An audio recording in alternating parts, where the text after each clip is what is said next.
What is this thing called love? Put a comma in the wrong place, and all of a sudden you get, what is this thing called love? Talk about a confusing word. Imagine if you were an alien coming down to Earth, trying to understand love. So an alien might go to Penny and say, "What do you love?" And Penny would say, "I love to sing." May go to June and say, "What do I love?" And June might say, "I love my home." May go, see who's a car fanatic here, Walt, and say, "What do you love?" "I love my car." They come to me and they would say, "What do you love?" And I'd say, "I'd love chocolate." I love my family. I love God.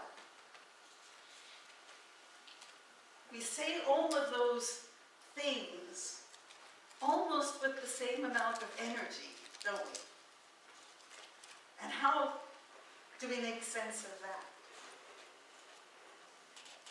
You may go to my niece and say, "What is love?" And she's a tennis player, and she would say, "It's when I'm losing the game." Love can be very confusing.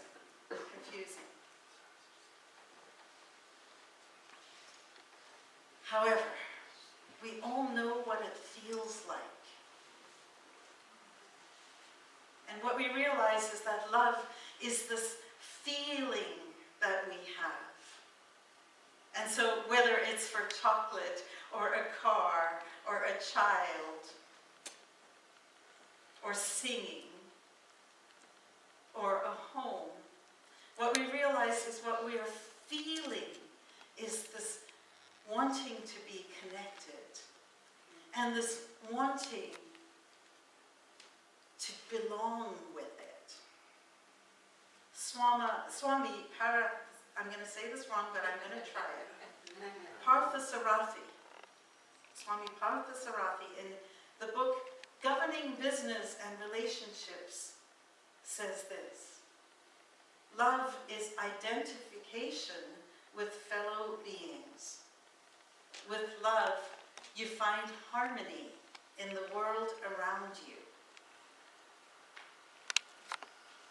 Charles Fillmore says, love is an inner quality that sees good everywhere and in everybody.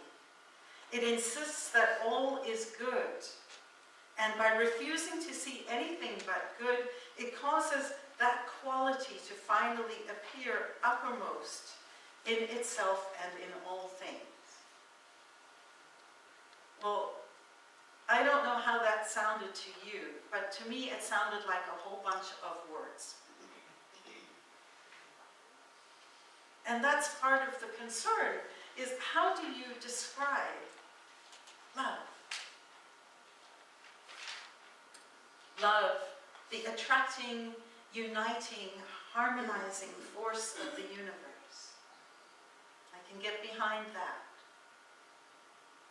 Love, the pure essence of being that binds together the whole human family. I can get behind that, binding us together. I think of it as this emotional energy that we have that is for good and that has the ability to transform our lives and the lives of those around us. I think love energy is unconditional, regardless of behavior, regardless of appearance. I think sometimes we confuse the word like with the word love. And there are times, and I'm sure you might identify, that we know that we love someone very much. but their likability factor is gone. Shakespeare says, love is not love that alters when it alteration finds. Another big long word sentence, but what it means is if it changes when there's an alteration on the other side, then it really wasn't love. Instead, maybe a bit of a contract. In our personal lives, most of us experience love in the form of relationships. And we all know that richness in relationships adds so much joy to our lives. And when our relationships are not working, it adds so much anguish. So what is it that makes relationships loving? Well, in Seattle, there's a doctor named Dr. John Gottman. And he is known across the world for the work that he has done on relationships. He has researched for 20 plus, even 30 years, relationships.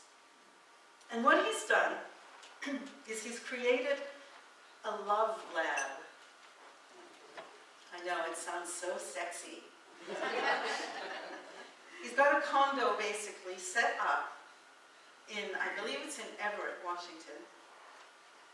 And he invites couples to spend the weekend there. And from 9 a.m. in the morning to 9 p.m. at night, other than the bathroom, they are filmed, recorded, and their body metrics are measured. Their heart rate, the moisture on their hands. And then they're told to act. And you would think, being in this kind of situation where you know you are being recorded, that you might be on your best behavior, right? Exactly, Zach. Not so much. I imagine after the first little while where you might be uncomfortable, but after a while, what happened was people went back to their normal business, even knowing that they're being recorded. And so John Gottman got this amazing information about how relationships work. On top of that, he had people who would come back years and years and years later. And so he got to see how people who remained in relationship worked. And he discovered that he could predict with something like 92% accuracy whether or not a relationship would continue. And he got to be able to do that prediction in 5 minutes. Now recognize that this is a marriage relationship that he's talking about, but it applies to all relationships that we have.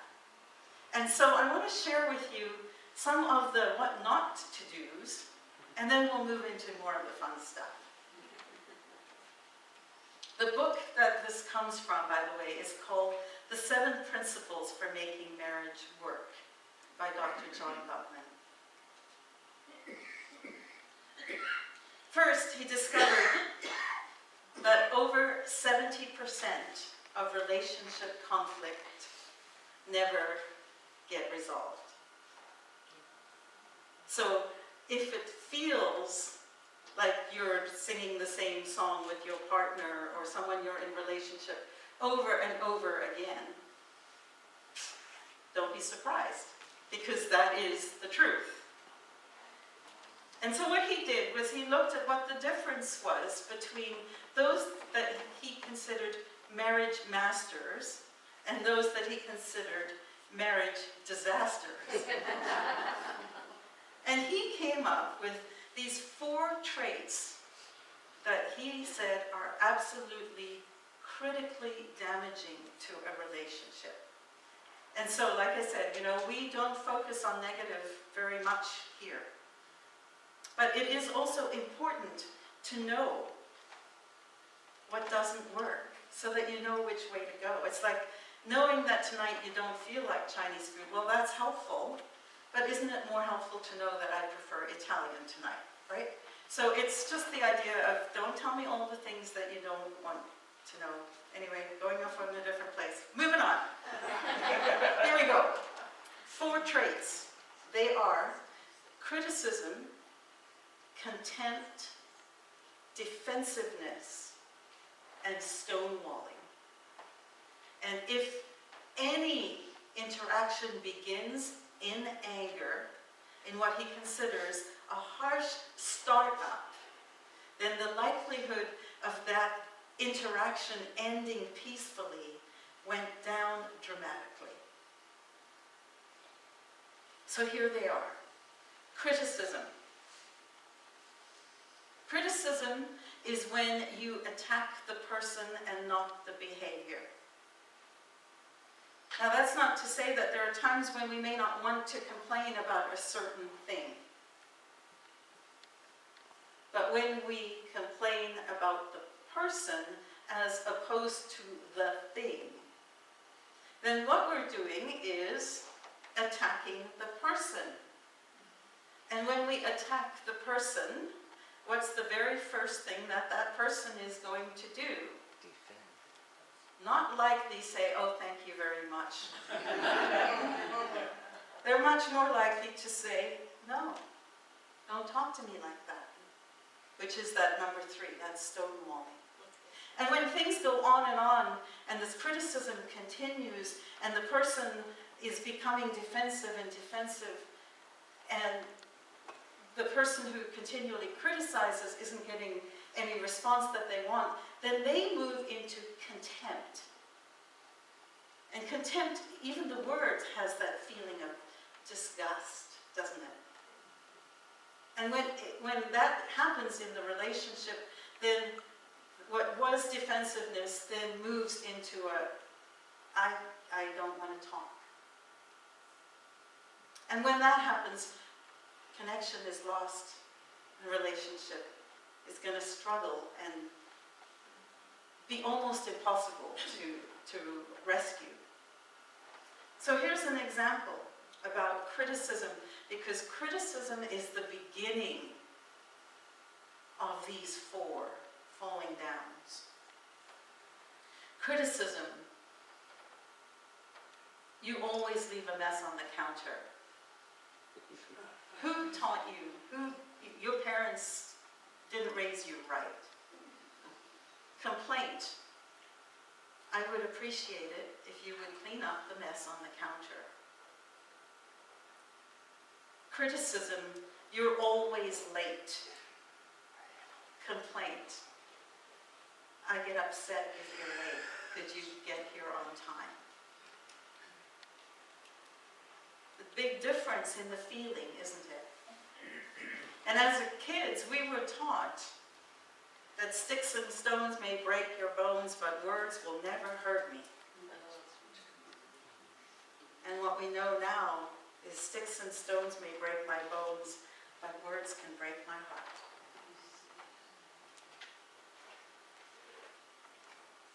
So the message of Dr. John Gottman is speak gently and pay attention to whether you're criticizing or complaining. Your language is important. And that leads us to some really fun stuff that was discovered in the research done by Dr. Gary Chapman.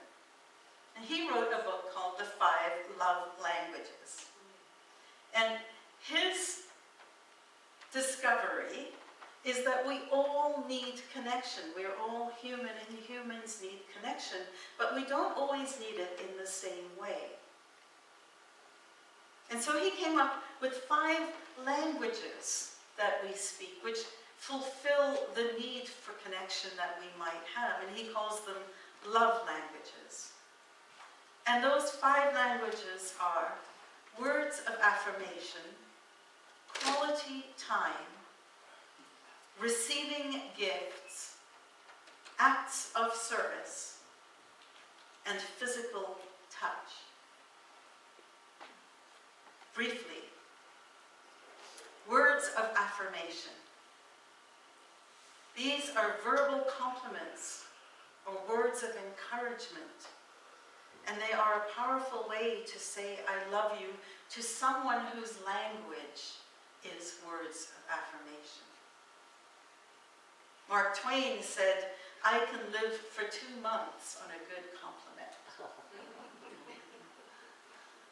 I said I wanted more. But for those of us whose love language is words of affirmation, it is more important to hear something than to get something. It is more important to be welcomed when you get home with a, hi honey, it's good to see you. I'm happy you're here. For people whose love language is words of affirmation, particularly people with that love language, a harsh startup where there is contempt and where there is criticism can be devastating because they value it so much. They value words so much. For some of us, quality time is our love language. So, for a person whose love language is quality time, it is more important to make the time to be with the person than to demonstrate it in any other way. For a person whose love language is quality time, it's more important to make a weekly date to go for lunch, or to find a way to have coffee or a phone call. It's more important to be with people than it is to hear what they have to say. The third love language is receiving gifts. Now for me, this was interesting because it is nothing in my language. Not that important to me to receive gifts. But for some people, it's very important that they get little tokens of appreciation from the people who love them. And it's actually frequency that is more important than what it is. So whether it's a chocolate bar, see, I keep going back to chocolate. I'll stick with it. A chocolate bar, or whether it's a little trinket, or whether it's something big like a car. It doesn't much matter what it is. They all kind of have the same point value. And so it's more important to get them frequently than it is to get them sporadically and have them large. Fourth love language is acts of service. And for many of us, this is how we saw our parents love us. Dad may never have said, I love you, but he went to work Monday through Friday, sometimes on Saturday, and that was how he demonstrated love. For others, it might be cooking in the kitchen and providing food for the people. Joanna's pulling a face, which is interesting because she's the one who does so much of that for us. For this person, actions speak louder than words. Or as Eliza Doolittle said in My Fair Lady, don't speak at all, show me. And then physical touch, the last love language. What's the first thing we do in a time of a crisis? We hug. What's the first thing we do when we see someone for the first time and we're excited and happy? we hug. This community is a very hug-friendly community. It is our way of saying, we love you. And it may not be comfortable for everybody, which is a good thing to remember and be mindful of when we recognize that there are some people who don't welcome hugs because it is not their primary language. And so for them it is more important to hear the words, I'm happy to see you. Sometimes this gets to be challenging in relationship because our love languages can be different. So my love language primarily, and we're all kind of a mix of all of them, but my love language primarily is words of affirmation. And if I'm in relationship with somebody else whose love language is time, then we're speaking two different languages. And what I'm longing for is warm, fuzzy words. And what they may be longing for is, don't say the words, be with me. And that can lead to conflict if we don't understand that we're simply speaking different languages and both trying to say, I love you. This is where that golden rule that we find in Leviticus as well as in the Christian scriptures is so important. That idea of doing unto others as we would have done to ourselves.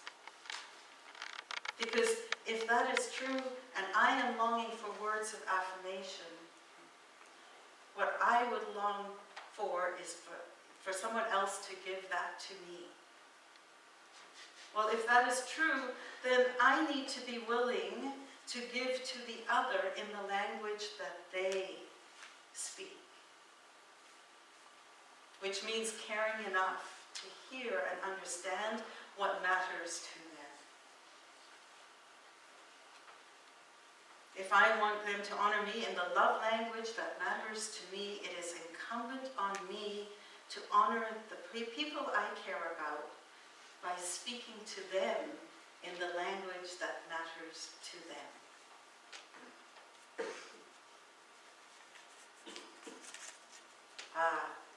Romantic love.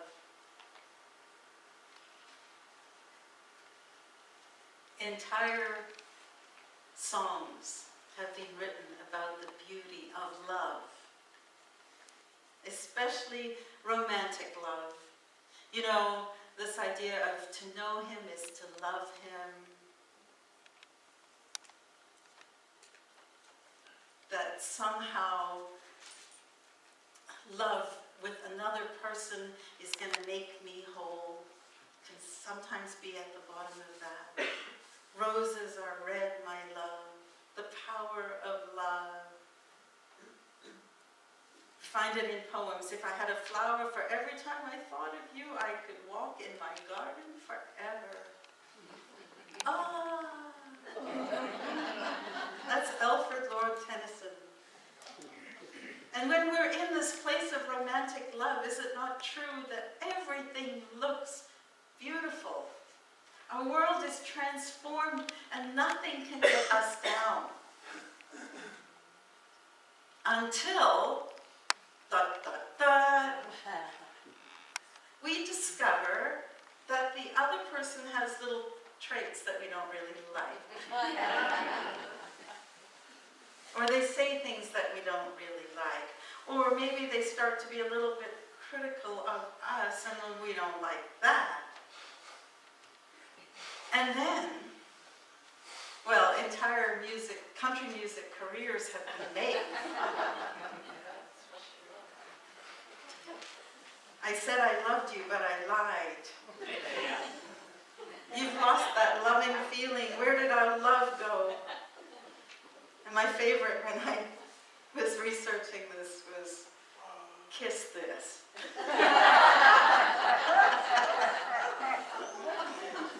And yet no one can deny that those feelings are real and that they're powerful. And I think the truth is touched on in the musical Les Miserables, where Jean Valjean sings these words, that to love another person is to see the face of God. And I think this is key to our understanding of what happens when we connect to somebody else, whether it's romantic or not, when we're in that place of joy, where everything feels right. That's touching the Godness that we all long for. We feel that oneness with each other and with all around us. But when we recognize their humanness, we might be wise to recognize that we've been putting the wrong person on a pedestal. The other people in our relationships are just as human as we are. They have idiosyncrasies just as we do, even though ours are all perfect. In the Gospel of John, we're told that God is love. God is that creative and attracting energetic force, which we call love. And yet, at Unity, we teach that God is all and through all, which means that we are love. We are already love. And our goal should be to remember to put ourselves, our highest selves, our Godness on the pedestal. In the movie Sister Act with Whoopi Goldberg, they take the song My Guy, nothing you can do to save that. I won't bore you with that. But they change the words to my God.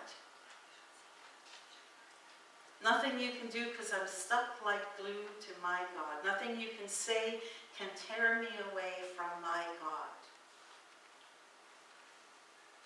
I have never forgotten the moment that I had this aha in this movie. This idea of we've been putting our love in the wrong place when we've been giving the power over to others. Instead, what if my God is the highest, most loving part of myself and of the planet and the universe that I can connect with? Then when I say, my God, it's in me. I don't need to give my power to anybody. Or as Whitney Houston said, I found the greatest love of all inside of me. And here is the final concept I invite you to consider. At weddings, you may have heard this most frequently read passage about love. It comes from 1 Corinthians 13. Love is patient. Love is kind. Love does not envy. Love does not boast. Love is not arrogant or rude. Love does not insist on its own way. Love is not easily angered. Love keeps no record of wrong. Love does not delight in injustice, but rejoices in the truth. Love never gives up. Love never fails. Now, I said earlier that God is love. And then I said that we are expressions of God.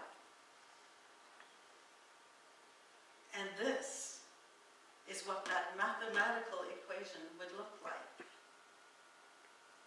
Insert your name instead of love. Rhona is patient. is kind, does not envy.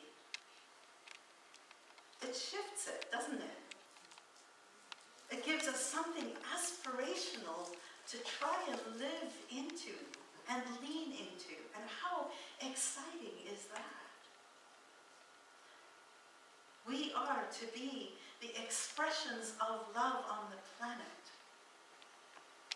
And here is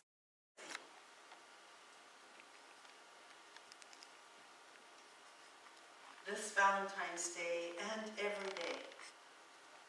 Let's explore the idea that we are each ambassadors of love. That we are each connected in love. And that we don't need to behave in a proper way or a certain way in order to be loved. We already deserve it, right as we are.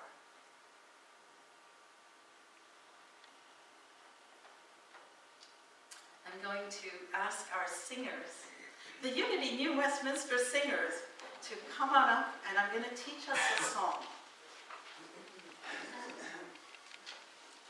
This song is written by Mark Stanton Welch, who is the person who wrote We Come Together to Behold, which we sing so often, See God in Every Face.